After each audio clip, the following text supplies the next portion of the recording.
स्वागत है आपका ब्रेक के बाद। गरीबों को सस्ती दरों पर अनाज मुहैया कराने के लिए खाद्य सुरक्षा अधिनियम बनाया गया था, लेकिन कोयलांचल धनबाद में अधिकारियों और बिचौलियों की लापरवाही से बीपीएल सूची में सैकड़ों गरीबों के नाम गायब है। देखिए रिपोर्ट।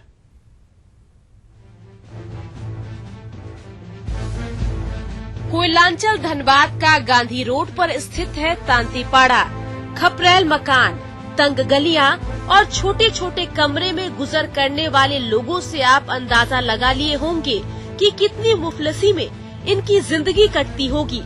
दरअसल रोज कमाने रोज खाने वाले लोगों का दर्द महज गरीबी नहीं है, बल्कि सरकारी अधिकारी और वो बिचौलिए भी हैं जो इनकी रोटी हर महीने छीन लेते हैं। तकरीबन 750 गरीबों की इस बस्ती में महज 5 लोगों के नाम ही राशन कार्ड में दर्ज हैं, जबकि पुराने राशन कार्ड में करीब 200 लोगों के नाम थे।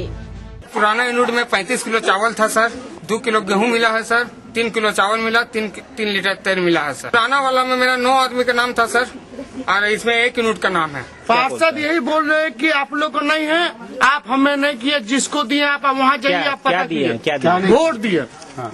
क्या बोला था? बोलिए, साफ साफ बोलिए। वोट दिए जिसको, हाँ। आप वहाँ जाइए। खाद्य एवं आपूर्ति मंत्री सरयू राय इस मुद्दे को कोई बड़ा मुद्दा नहीं मानते। उनकी नजर में जिन लोगों के नाम नहीं है, वो अपना नाम लिखकर डीसी, बीडीओ या फिर खुद उन्हें ही दे दे तो समस्या का हल हो जाएगा। उनका नाम नहीं है तो नाम लिख कर दें, लोग हमको दे दें, डीसी के यहाँ दे दें, बीडीओ के यहाँ दे दें, या एडिशनल कमिश्नर को पावर दिया गया है। कोई भी एक व्यक्ति पहल करे, उन सबों का नाम, पता, आधार कार्ड, फोन नंबर जो भी सूचना है सूचना इकट्ठा करके दे दो, उसका बनवा दिया जाए। बहरहाल सवाल है कि इस प्रकरण में आखिर कौन जिम्मेदार है? वो गरीब जिनका हर महीने निवाला छिन रहा है, या फिर वो अधिकारी और राजनेता जिनके कंधों पर इनकी समस्याओं के समाधान करने का जिम्मा दिया गया है? Vibhash Chandra, ETV news, Dhanbad. तो गरीबों का निवाला छीना जा रहा है, और जिस तरह से हमने लोगों की बाइट्स भी सुनी है, उन्होंने कहा है कि पुराने में 9 का नाम था और अब 1 का नाम है। इस वक्त हमारे साथ खाद्य आपूर्ति मंत्री सरयू राय जुड़ गए हैं। सरयू राय जी, बहुत बहुत स्वागत है आपका ईटीवी न्यूज में। जी नमस्कार। आपने देखा होगा और आपके हमने बाइट भी ली थी, आपने कहा है इस बाइट के अंदर कि जो भी जिनका नाम नहीं है वो बीएलओ के पास चला जाए, वहां पर जाकर अपना नाम जुड़वा सकता है, लेकिन सीधे तौर पर आप इसे किसी जिम्मेदार मानते हैं इस पूरे मामले में? नहीं, इसमें राशन कार्ड का डिजिटाइजेशन करते समय जिनको दिया था डाटा एंट्री का काम, उन्होंने कई जगह गलतियां की हैं।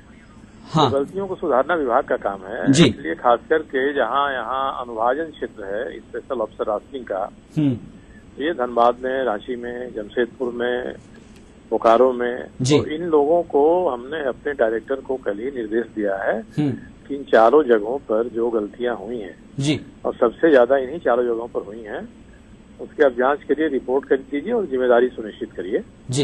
31 जनवरी तक का समय दिया है कि हर हालत में हर आदमी पहुंचे। उस समय तक कोई नहीं पहुंचेगा तो फिर हमारी जिम्मेदारी नहीं होगी। 1 महीने का समय है, जिसका छूट गया है, जिसको करेक्शन कराना है वो करे, और कहीं राशन कम देने की शिकायत आ रही है जी, तो लोग रिफ्यूज करें, राशन नहीं लें और लीक कर दें। अब जो कानून बना है उस कानून में राशन लेने वाला ये साबित करे हमको नहीं मिला है तो सरकार को उतना मुआवजा देना पड़ेगा, और इसकी जिम्मेदारी एमओ और डीलर पर होगी।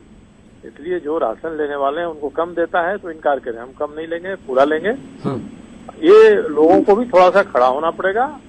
जो हमारा पंचायती राज का ढांचा है, मंत्री जी, लोग तो जा रहे हैं, खड़े भी हो रहे हैं, वो अपनी बात लेकर जा रहे हैं, तो पार्षद उनसे बोल रहे हैं कि जिनको आपने वोट दिया है आप उन्हीं से नाम जुड़वाइएगा।